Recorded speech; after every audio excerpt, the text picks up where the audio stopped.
Hello मंडळी, रुचकर रसोई ब्लॉगमध्ये तुमचं स्वागत आहे।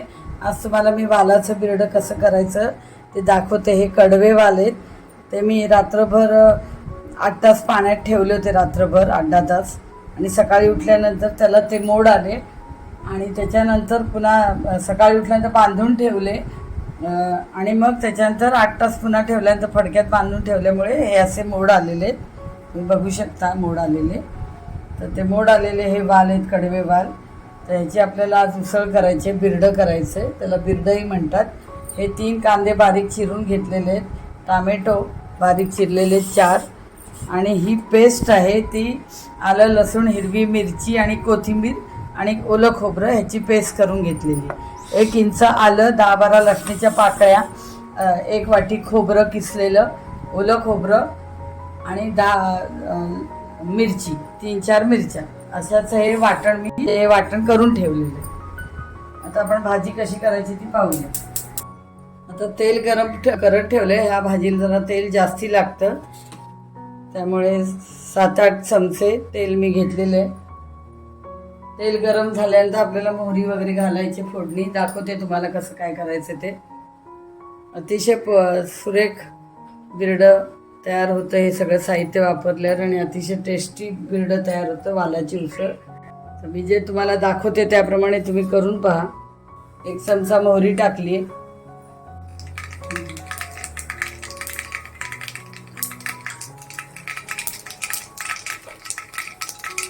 कढीपत्ता टाकला, थोडं हिंग, पाव चमचा हिंग टाकलाय। आता कांदा घालून घ्यायचा बारीक चिरलेला,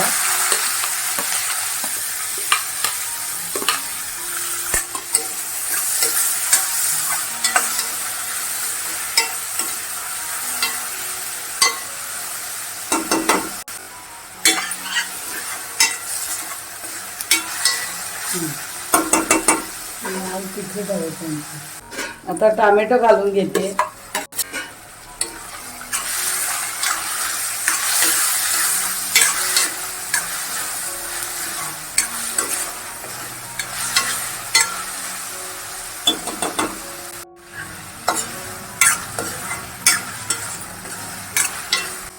आता आपण ह्याच्यात मसाले घालूया। गरम मसाला घालते 1 चमचा, 1 ते दीड चमचा घातले गरम मसाला। आम्ही घरात बनवलेला स्वतः बनवलेला मसाला आहे घरामध्ये। थोडा किचन किंग मसाला अर्धा चमचा,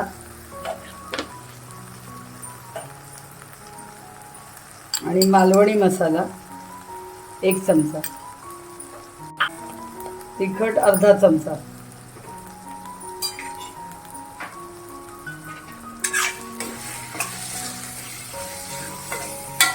सगळे मसाले परतून घ्यायचे आहेत आपल्याला।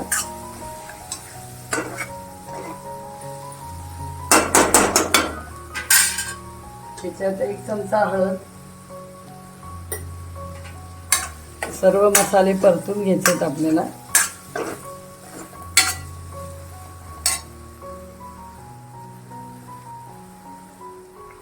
मसाले लागू नयेत म्हणून थोडं पाणी घालते।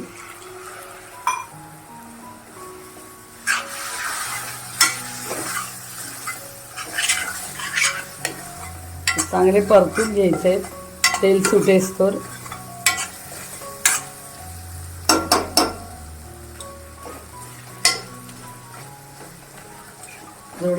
थोडा प्रेस चमचा करायचा आहे। आपला कांदा टोमॅटो आता शिजत आलाय।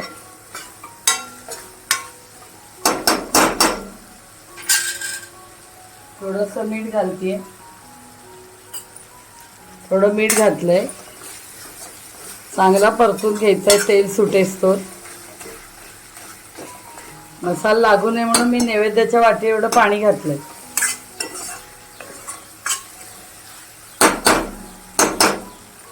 भाजीत गरम पाणी घालण्यासाठी बाजूला गरम पाणी मी उकळत ठेवलंय, अर्ध पातेलं, 3 भांडी पाणी उकळत ठेवलेलं। या भाजीमध्ये गरम पाणी घालायचं म्हणजे त्याचा स्वाद आणि भाजीचा रंग आणि वाल पण चांगले शिजतात, त्यामुळे रंग आणि स्वाद चांगला येतो। गार पाणी नाही घालायचं, नॉर्मल पाणी। गरम करून घाला.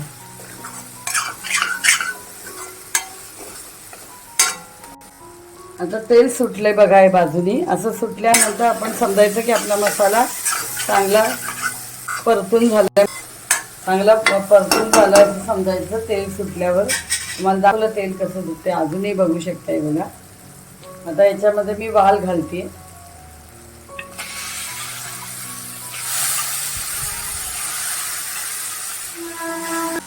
वाल घालून घेतले. आता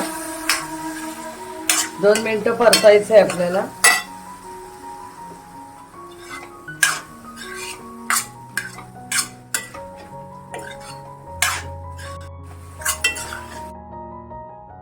दोन मिनिटं चांगली परतून घ्यायची. आता त्याच्यात गरम पाणी घालायचंय.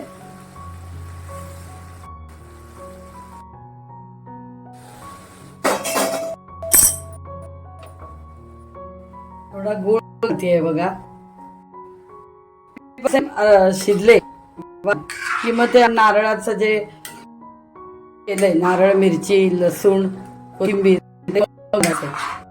आधी थोडा शिजवून घ्यायचं. हिरवं वाटायला घालायचं.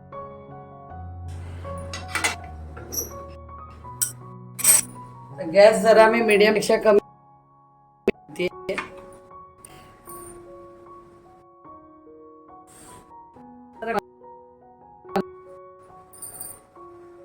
झाकण काढून पाहूया. चांगलं 5 मिनिटं मी शिजवत ठेवले ते वाल. हे बघा आता आपले वाल शिजले, त्याचा रंगही बदललाय. 50% वाल आपले शिजले की मग त्याच्यात हे आपण वाटण घालायचं. हे बघा मिक्सरमध्ये केलेलं आहे जे वाटण आहे, मिरची, लसूण, खोबरं, आलं, ह्याचं वाटण आता मी ह्याच्यात घाल, आणि कोथिंबीर, ह्याचं वाटण मी घालते. वाटणाशिवाय ही भाजी चांगली नाही होत. मिरची, आलं, खोबरं, कोथिंबीर, लसूण ह्याचं वाटण जरूर घाल.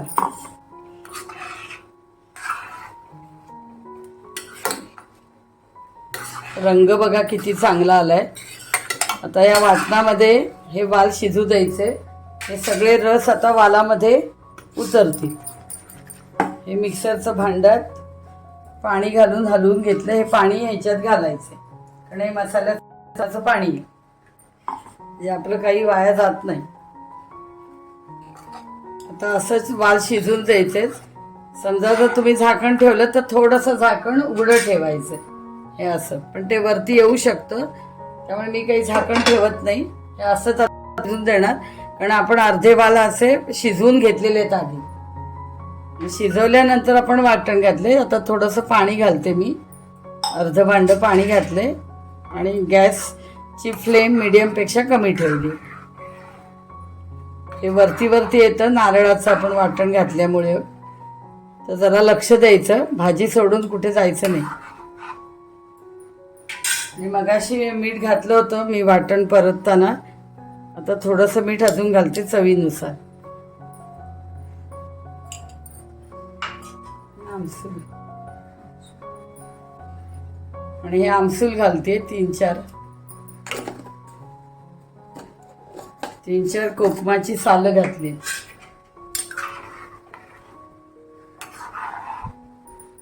आता गॅसची फ्लेम मीडियमपेक्षा कमी ठेवून आता मी उकळणार आहे. जवळजवळ 5-7 मिनिटं तरी उकळल्यावर आपले वाल शिजतील. बघायचं शिजले की नाही तर उकळत ठेवायचं. आणि जर तुम्हाला वाटलं की रस्सा कमी होतोय, पाणी कमी होतंय, शिजवायला अजून पाणी हवंय, तर तुम्ही वाढवू शकता. थोडंसं पाणी आता उकळी आल्यानंतर कमी होणार आहे, तर तुम्हाला जितका रस्सा हवाय तेवढं तो पाणी ठेवू शकता. पण आत पाणी ठेवू नका, नाही तर ते वाल्याचा रस्सा हे होईल, पानचट होईल. तुम्ही पातळ भाजी पण ठेवू शकता, तुम्ही घट्ट भाजी पण करू शकता. तुम्हाला कसली हवी? तर ही थोडी पातळ भाजी मी करते.